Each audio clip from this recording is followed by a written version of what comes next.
Hello friends, welcome back to my channel. இந்த வீடியோவில் நம்ம மைதா மாவு வச்சு ஒரு ஸ்வீட் ரெசிபி தான் பார்க்க போகிறோம். வாங்க வீடியோக்குள்ளால போகலாம். அதுக்கு முன்னாடி நம்ம சேனலை ஃபஸ்ட் டைம் பார்க்குற வியூவர்ஸ் ப்ளீஸ் சப்ஸ்கிரைப் பண்ணி வச்சுக்கோங்க. அப்போ தான் நான் போடுற வீடியோஸ் எல்லாமே மிஸ் ஆகாமல் உடனே உங்களுக்கு நோட்டிஃபிகேஷனில் வரும். அதே மாதிரி நோட்டிஃபிகேஷன் பாரையும் ஆனில் வச்சுருங்க.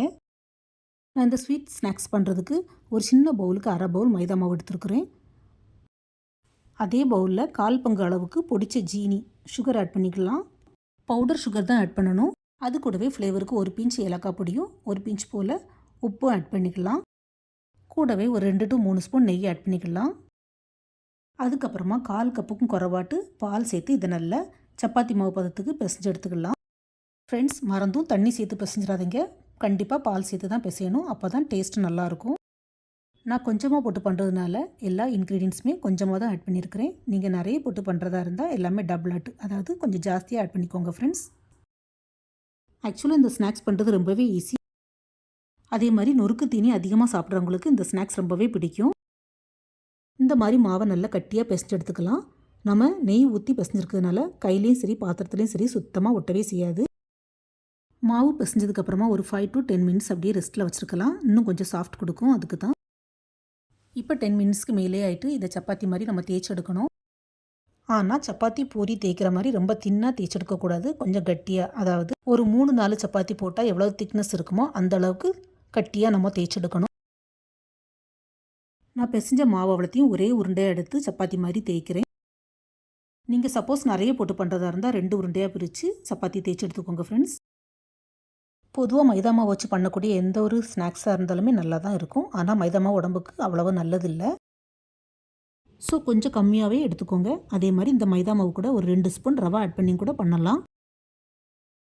பட் எத்தனை சப்பாத்தி போட்டு எடுத்தாலும் திக்னஸ் இந்த அளவுக்கு இருக்கணும். அதை மட்டும் கொஞ்சம் கவனமாக பார்த்துக்கோங்க. இப்போ இந்த சப்பாத்தியை குட்டி குட்டியாக வெட்டி சின்ன சின்னதாக பீஸ் போட்டு எடுக்கணும்.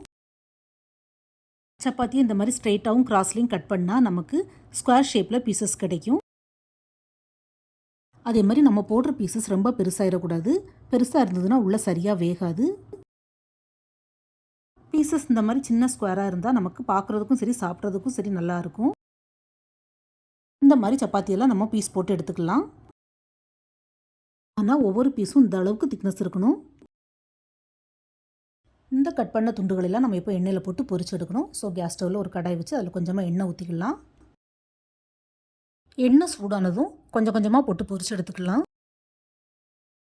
நான் பீசஸ் கம்மியாக இருக்கிறதுனால அவ்வளோத்தையும் ஒரே பேட்சாக போட்டு பொரிச்சு எடுத்துட்டேன். நீங்கள் ஜாஸ்தியாக பண்ணுறதா இருந்தால் 2-3 பேட்சாக போட்டு பொரிச்சு எடுத்துக்கோங்க. இது எண்ணெயில் போட்ட உடனே நல்லா கிறிஸ்பியாக பொங்கி வரும். ஆனால் இந்த ஸ்வீட்டை பொறுத்தவரையிலும் நமக்கு ஜீனியோட டேஸ்ட் பார்த்திங்கன்னா ரொம்பவே மைல்டாக இருக்கணும். அப்போ தான் நல்லாயிருக்கும். இந்த இனிப்பு ஸ்நாக்ஸை மகாராஷ்டிராவில் ஷக்கர் பாரான்னு சொல்லுவாங்க. ஷக்கர்னா ஜீனி. இதை விட ஈஸியான ஸ்நாக்ஸ் யாருமே சொல்லி தந்திருக்கவே மாட்டாங்கன்னு நினைக்கிறேன்.